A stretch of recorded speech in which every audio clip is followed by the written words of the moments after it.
close the week with a very important question, one that we never want to assume and one that we never want to ignore. It comes to us from a new podcast listener named Kayla. Pastor John, is God the same God in all religions, but in different forms?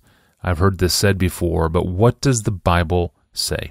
Let me make sure that I understand the question. I take Kayla to be asking, if we sincerely worship the God of any religion, are we worshiping the one true God?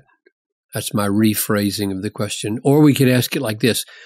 Does the Bible teach that the gods of other religions besides Christianity are real supernatural beings distinct from and in opposition to the one true God and Father of our Lord Jesus? So those are the two ways I would rephrase the question. And the answer to the second one is yes.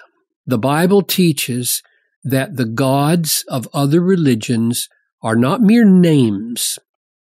They're not mere myths, but are in fact supernatural beings who love to be worshipped and want to deceive the world and receive acclaim and take the place of the true God. And the answer to the first question is, therefore, no. If you sincerely worship these gods of other religions, you're not worshiping the one true God revealed in Jesus Christ. So that's my answer. Now here's some Bible verses to show you where I get that answer. The Apostle Paul says in 1 Corinthians 10:19, what do I imply then? That food offered to idols is anything, or that an idol is anything? No. I imply that what pagans sacrifice, they offer to demons and not to God. I do not want you to be participants with demons. So the question he was dealing with was food offered to idols in another religion and whether Christians should participate. And his explanation was that these sacrifices in the other religions in the first century were not sacrifices to the true God, as though behind every religion was the same God. But they were sacrifices to supernatural beings, he calls them demons, who were in opposition to God. That's what a demon is. So what Paul is claiming is simply a continuation of what God had already revealed in the Old Testament. There is one true God in Israel, Yahweh, who revealed himself by his word to Moses and the prophets, and there are other gods of the nations, real supernatural beings that his people were not to worship. For example, Deuteronomy 29:18, beware lest there be among you a man or a woman whose heart is turning away today from Yahweh, your God, or the Lord, our God, to go and serve the gods of those nations. Or Joshua 23:7, you may not mix with these nations remaining among you or make mention of the names of their gods or swear by them or serve them or bow down to them, but you shall cling to Yahweh, your God, just as you have done to this day. So God made it clear numerous times in the Old Testament from the beginning that there were other gods, there were other religions, and his people were not to assume that these gods are simply manifestations of his own true being, as if the same God were behind every religion. They were different. They were competitors.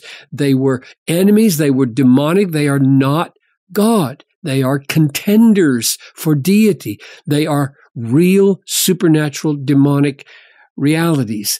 And the great issue of life is, will you serve the one true God, or will you serve other gods. So Elijah on Mount Carmel put it like this in the great contest between Yahweh on the one side and Baal, the god, on the other side. He says, how long will you go limping between two different opinions? If Yahweh is God, follow him. But if Baal, then follow him.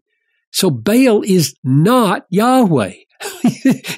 You can't say, oh, all those sincere Baal worshipers are worshiping the true God. The Bible makes zero sense if that's the case. They are great enemies.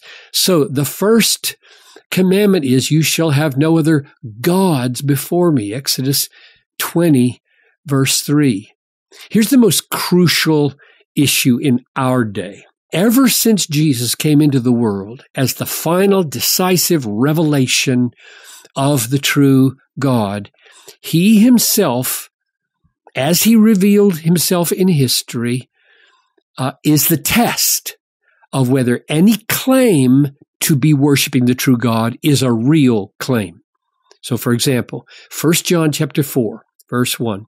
Beloved, do not believe every spirit. So if a spirit says, this is a true religion, this is true God over here, do not believe every spirit, but test the spirits to see whether they are from God. And how are we going to do that? For many false prophets have gone out into the world. By this you know the Spirit of God. Every spirit that confesses that Jesus Christ has come in the flesh is from God, and every spirit that does not confess Jesus is not from God. In other words, the real Jesus of history, revealed in Scripture, is the litmus test of every claim to supernatural reality. Any religion that does not embrace and worship and obey Jesus for who he is revealed in the Bible is a false religion. It is not the true God incognito. Jesus put it like this in John 5:23. Whoever does not honor the Son, Jesus, does not honor the Father who sent him. No matter what they say, he's talking to Pharisees who really said they trusted and believed in the God of the Old Testament. He's saying, no, you don't, because you don't accept me. Jesus is the litmus test for all religions, including Judaism. And again, John 8:42, if God were your Father, you would love me, for I came from God and I am here. And 1 John 2:23, John says, no one who denies the Son has the Father. Whoever confesses the Son has the Father also. So my conclusion from the Bible is that there are real supernatural beings behind other religions, but they are not the true God. They are contenders against God. They are demons and deceivers.